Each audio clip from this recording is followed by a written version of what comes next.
Hello दोस्तों, आपका स्वागत है हमारे यूट्यूब चैनल काशी अकेडमी पर। आज हम लोग 2 मिनट में सीखेंगे गॉस का प्रमेय। तो आइए पहले आपको मैं बता दूं गॉस का प्रमेय होता क्या है। गॉस का प्रमेय सीखते हैं। तो किसी बंद पृष्ठ से गुजरने वाला कुल विद्युत फ्लक्स उस पृष्ठ में उपस्थित कुल आवेश का 1/ε0 गुना होता है। तो मैं पढ़ दिया, आपको समझ में आया नहीं होगा तो आपको समझाता हूँ, रुकिए। मान लीजिए कोई पृष्ठ है, कोई बंद पृष्ठ है ना, तो किसी बंद पृष्ठ से गुजरने वाला कुल विद्युत फ्लक्स, मान लीजिए फ्लक्स है, इस पृष्ठ से गुजर रहा है ना, गुजर रहा है, तो इस पृष्ठ में कुछ न आवेश तो होगा, कुछ तो आवेश होगा इस पृष्ठ में। तो जो किसी क्या डिफिनेशन में, किसी बंद पृष्ठ से गुजरने वाला कुल विद्युत फ्लक्स, ये जो फ्लक्स है जितना गुजरेगा उस पृष्ठ पर उपस्थित कुल आवेश, जितना आवेश है उसका 1/ε0 गुना होता है। क्या होता है, मेरे साथ बोलिएगा।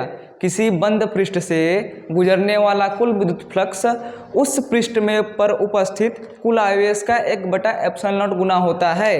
क्या आपने सीखा, फिर से बोलिए। किसी बंद पृष्ठ पर गुजरने वाले कुल विद्युत फ्लक्स, गुजरने वाले कुल विद्युत फ्लक्स उस पृष्ठ पर उपस्थित कुल आवेश का 1/ε0 गुना होता है। आइए जो लिखा उसको समझाते हैं अब।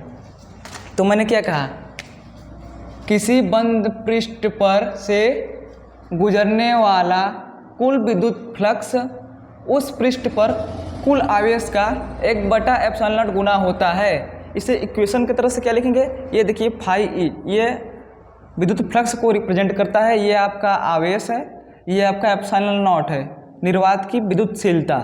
तो क्या आपने कहा कि किसी बंद पृष्ठ से गुजरने वाला कुल विद्युत फ्लक्स उस पृष्ठ पर कुल आवेश का 1/ε0 गुना, इस पृष्ठ पर कुल आवेश का 1/ε0 गुना है विद्युत फ्लक्स। तो इसको, इस डिफिनेशन को याद रखिएगा। अगले वीडियो में हम देखेंगे कैसे ये मतलब कि ये सूत्र फार्मूला आता है, इसको हम सिद्ध करेंगे पार्ट 2 में। अब तो हो गया। अगर मेरा वीडियो अच्छा लगा हो तो ज़रूर लाइक करें और सब्सक्राइब करके रख दें, क्योंकि मैं इम्पोर्टेंट टॉपिक को बड़े छोटे छोटे शब्दों में आपको ऐसा याद करवाता हूँ कि आपको याद हो जाए। तो प्लीज़ सपोर्ट